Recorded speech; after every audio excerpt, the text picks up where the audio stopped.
Maraming salamat po at kami po inimbitahan dito sa pagpupulong nato bilang pinatawag ko ng SITAC Confederation Trucker Association of the Philippines sa pagpupulong po namin ni Ma'am Bero Zapata. Ako po si Bobby Damian, isa po sa direktor ng SITAC. Ang problema po namin sa truckers, haulers ay yung prangkisa po namin napakatagal po lumabas. Pangalawa, yung mga nanguhuli ng mga koloro, yung mga nanguhuli dyan ay mga nanguhuli ng mga LTO. Kami po lahat ay nakaprangkisa, kami lahat ay kumpleto sa papeles, hindi kami nakakapasok ng pier kung wala po kami mga papeles. So ang ginagawa po ng LTO, kami po ay hinahanapan na kung anong papel. Yung pala, ang kailangan pala doon, idigigas mo sa kanila. Yun pa ang isang dinireklamo namin sa travelers. Bakit ang travelers laging pinag-iinitan? Samantalang ang travelers, siya po nagdadala ng economy sa ating bansa. Mga raw materials, galing ng mga ibang bansa. Dinideliver po natin sa mga bodega para magkaroon po tayo ng pagkain at meron tayo mga raw materials na gagamitin. Isa pa,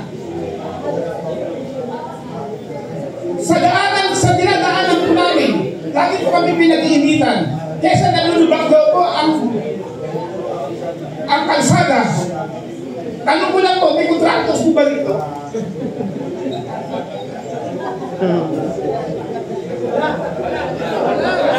Wala. Kasi ganito po yun. Kung gusto po nila na ang timbang ng truck, meron po tayong gobyerno na dapat po sana bago ibaba at ipatong sa truck, tama, meron tayong gobyernong agency sana na pumunta sa loob ng pier at timbangin at kung hindi kaya ang bigat, ibalik doon sa ibang bansa. Kasi wala po kaming idea kung ano po bigat niyan. Basta sabi po, binigay sa amin ng gate pass, binayaran kami, hindi po namin alam kung anong bigat niyan. Pag pinatong na po kasi sa loob ng sakyan, hindi na po namin pwede ibalik.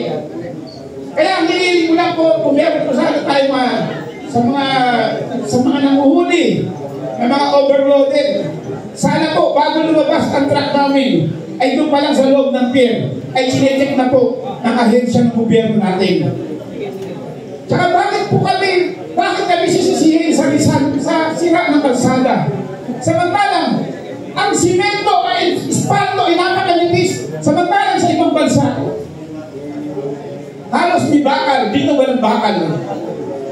Ultimo nga magdadaan lang ay 4 wheels, malulubak na eh.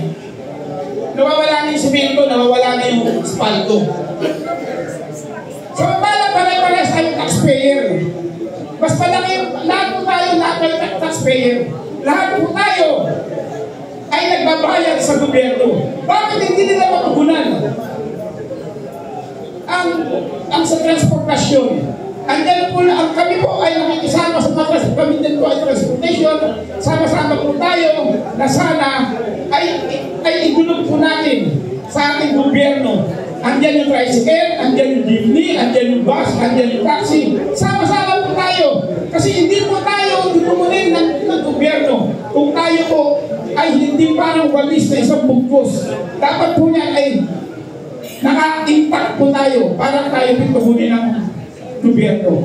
At isa pa po, ang aking pong hinihiling din na sana mawala na po ang mga buhaya sa kalsada. Maraming salamat po.